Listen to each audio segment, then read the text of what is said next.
3 men from the HOA showed up over a fence hinge. Minutes later, my wife was bleeding on the gravel.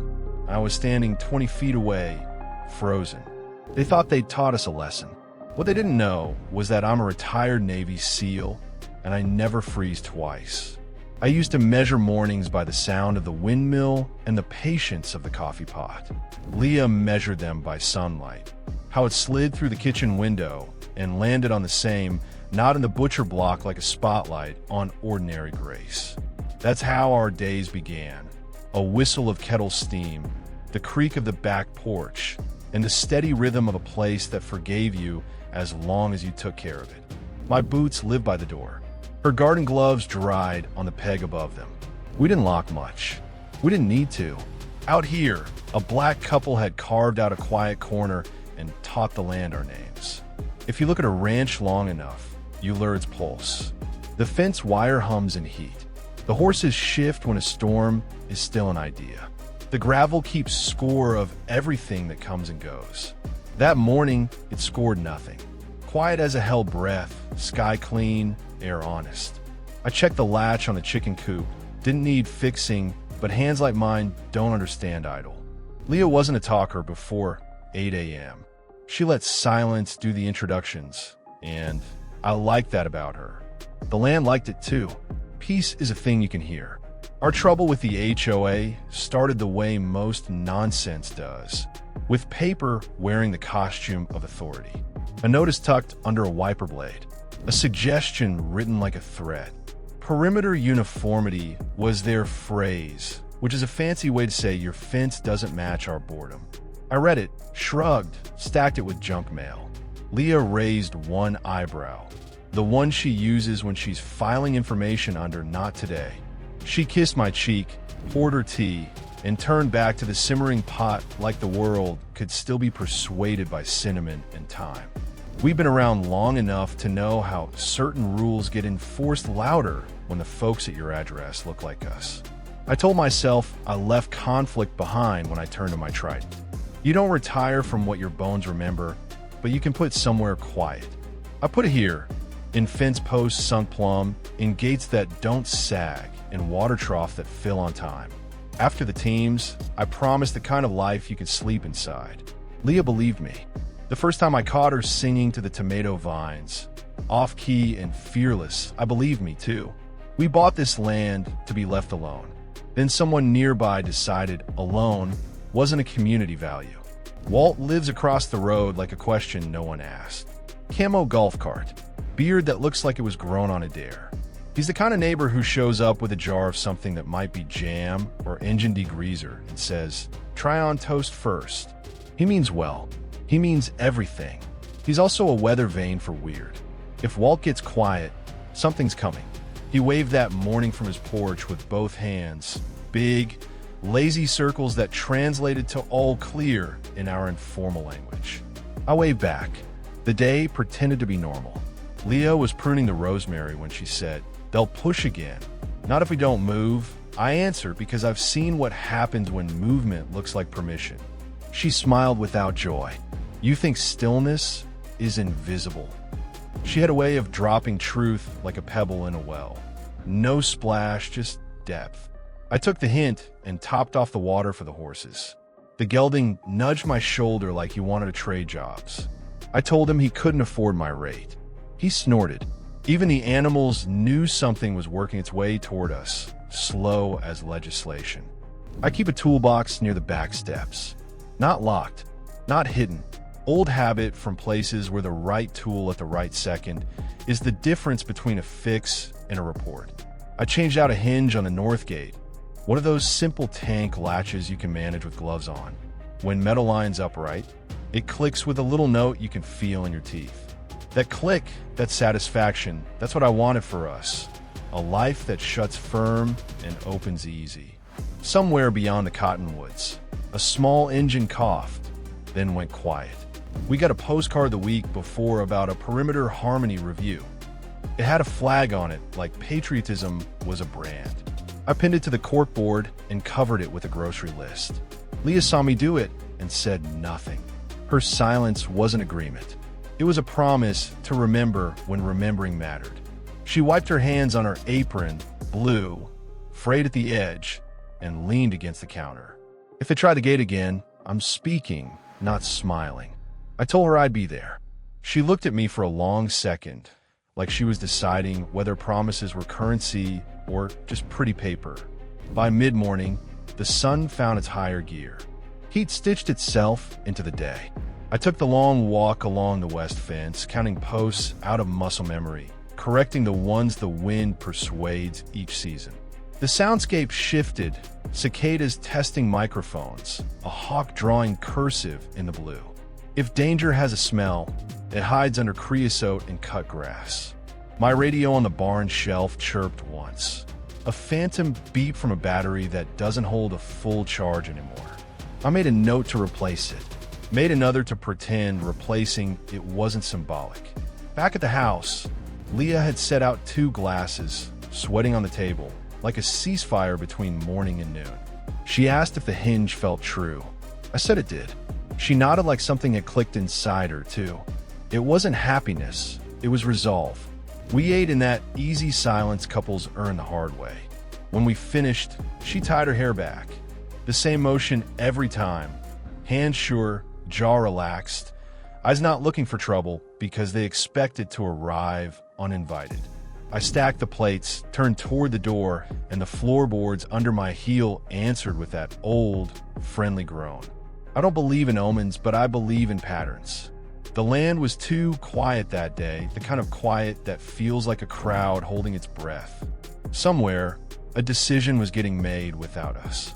And somewhere in me, something old adjusted its stance, not loud, not aggressive, just ready. I told myself the next page would look like the last one. Chores, a list, the soft victory of an afternoon nap. I told myself a lot of things as I stepped onto the porch and tasted dust and air that hadn't moved yet. Calm can be a mercy. It can also be a countdown. It started with footsteps that didn't belong to the land. Not boots caked with soil, not the soft tread of someone who respects silence. These were the heavy, hurried steps of people who think ownership comes with a clipboard. Leah heard them first. "Someone's at the gate," she called, voice steady but sharp.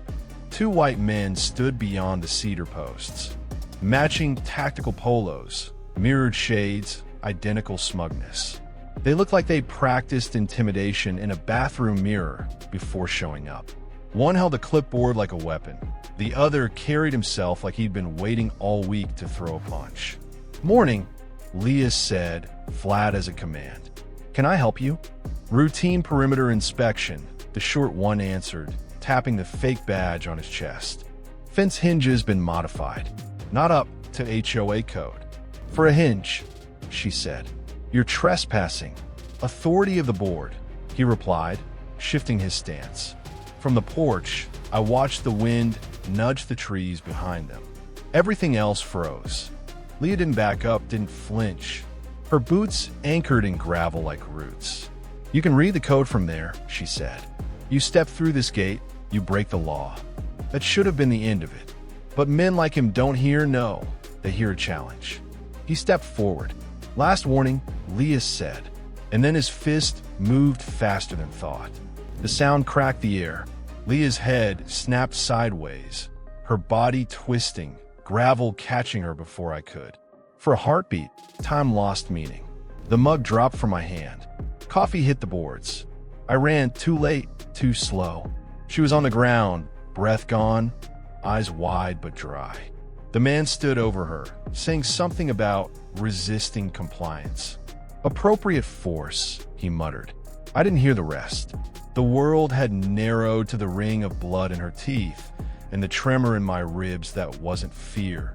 It was memory.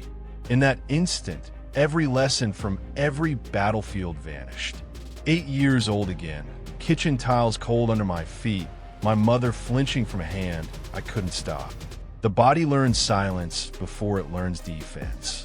I froze. When Leah sat up, the first words she said weren't about pain. They were about me. "You saw that. Why didn't you stop him?" I didn't answer. There wasn't one. By the time I helped her inside, she was holding ice to her cheek and the kind of anger that's too tired to burn. The sheriff never came. No report. No apology. The HOA acted like it didn't happen. 2 days later, we got another letter. Non-compliant fence modification. Fine $275. Leah read it, set it down, and started alphabetizing the spice rack. That's how she grieves. Precision instead of tears. That night, she moved into the guest room. Door open, light off. A distance built not by walls, but by disbelief. Outside, I sat on the porch with a bottle and a knife. The gravel where she'd fallen looked darker than the rest. Like the earth remembered violence better than I did. Walt crossed over around midnight, bare-chested, cereal bowl in hand. "You planning to talk or brood?" he asked. I didn't answer. He sat beside me. "Sometimes it's not the punch that breaks you," he said. "It's the one you didn't block."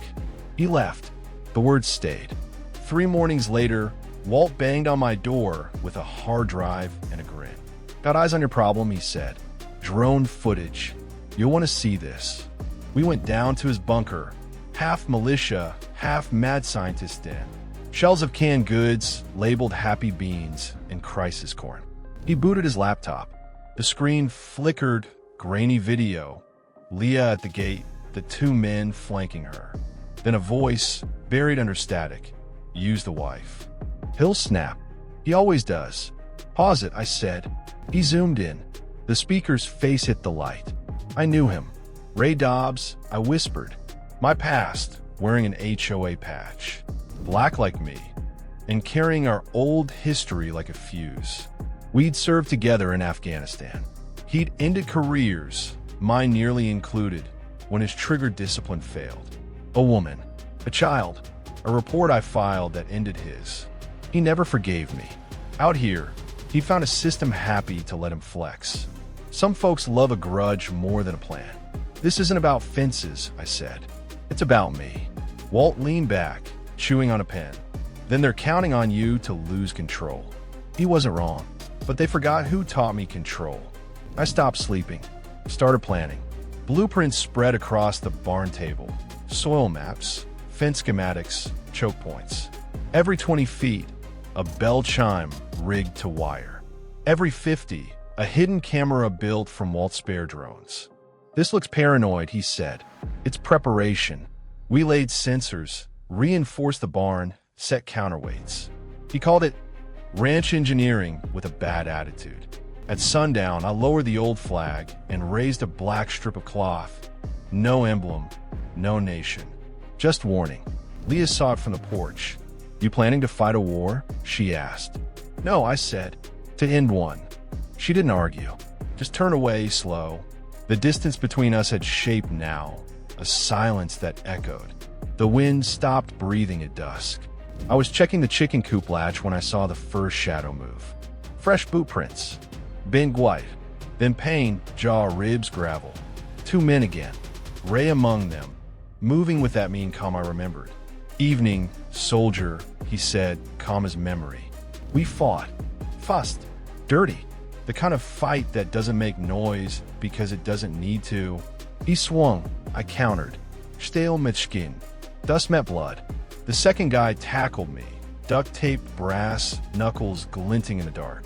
Somewhere between the hits, the world slowed. Ghazni. The woman. The child. Pop pop. I snapped back. Grabbed a broken gate latch. Swung upward, connected with bone. One man dropped. The other tried to run. I caught Ray by the collar, slammed him down. My fist spoke fluent rage.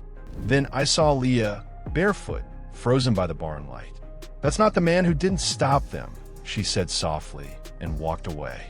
Her words hurt worse than the fight. By dawn, rumors had outpaced truth.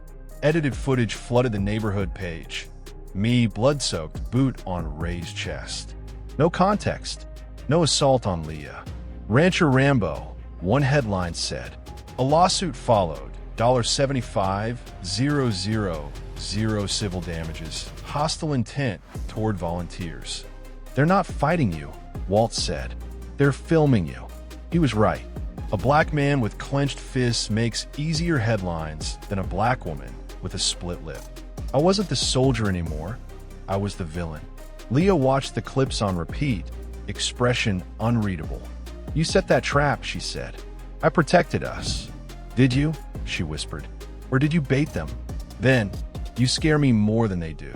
The door slammed. That night a car idled half a mile away, headlights off, watching, waiting. They wanted to control the story. So I decided to write the ending myself. I didn't post, didn't rant. I built evidence. Walt handed me a thumb drive. Raw footage, audio, timestamps. I sent it to Mia, Leah's cousin, a black civil rights attorney who treats lawsuits like battlefields and knows exactly how fast a narrative can turn when skin color speaks first. Within hours, she filed a preemptive countersuit. Trespass, false impersonation of law enforcement, use of force under fraudulent authority, defamation.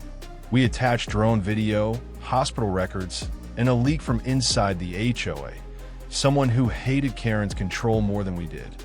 In court, Karen arrived polished and poisonous. The judge, white, tired, and not impressed, watched 30 seconds of uncut footage. Leah hit me holding her. He set down his pen. "This should never have reached my courtroom," he said, then signed an injunction. HOA operations suspended indefinitely. Karen's eyes cracked for the first time, shock then fear. 3 days later, she resigned. No statements, just a moving truck and silence. Ray vanished from the roster. HOA phone lines died in static. The ranch exhaled. We dismantled the traps, took down the black flag, raised the old stars and stripes again. Normal returned, but it wore new skin. Walt dropped by with 2 beers and a grin. "You used to freeze," he said. "Now you draw the line." "Comforting?" I asked. "Accurate." We sat quiet while dusk painted the horizon copper. Later, Leah came to the porch. She stood there, half in shadow. "Do you miss who you were before this?" she asked. I looked out at the fields, the fence that no longer trembled. "No," I said. "I think I finally became who I was supposed to be." She didn't answer. She just sat down beside me, close enough to share the silence. The night hummed steady again. No threats, no engines, no false authority. Just the sound of a land that finally remembered peace. They thought they could scare me into submission. They forgot. I don't fight to win. I fight to finish. And this time I did.